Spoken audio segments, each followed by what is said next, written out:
ลาวไทยเจรจาสืบต่อการซื้อขายไฟฟ้าและหารือปัญหาการนำเข้าน้ำมันเสื้อไฟวันที่16ธันวาคม2025เวลา 14:30 นาทีผ่านมาท่านมาลัยท้องกรมสิทธิ์รัฐมนตรีกระทรวงอุตสาหกรรมและการค้าแห่งสาธารณรัฐประชาธิปไตยประชาชนลาวพร้อมด้วยคณะได้เคลื่อนไหวเวียกอยู่ที่ราชอาณาจักรไทยในโอกาสเดียวกันนั้นได้พบปะเยี่ยมยามทานอัธพลเลิกพิบูลรัฐมนตรีกระทรวงพลังงานแห่งราชอาณาจักรไทยการพบปะในครั้งนี้แม้นเพื่อเป็นการสืบต่อการร่วมมือด้านพลังงานของสองประเทศเป็นต้นด้านการซื้อขายไฟฟ้า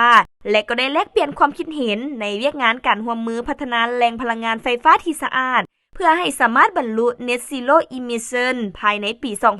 2050 นอกนี้ทั้งสองฝ่ายก็ได้แลกเปลี่ยนข้อมูลเกี่ยวกับการนำเข้าน้ำมันเสื้อไฟโดยเฉพาะการแจ้งของฝ่ายไทยที่ห้ามนำเข้าน้ำมันที่ด่าน2 เมกและยืนยันว่าการนำเข้าน้ำมันที่ด่านดังกล่าวก็แม่นการนำเข้ามาแบบปกติที่นำใช้ภายในประเทศเท่านั้นพร้อมทั้งยินดีแลกเปลี่ยนข้อมูลปริมาณการนำเข้าและปลายทางนำเข้าน้ำมันให้กับฝ่ายไทยโดยให้มีการแต่งตั้งคณะเฮ็ดเวียกร่วมกันในเวียกงานนี้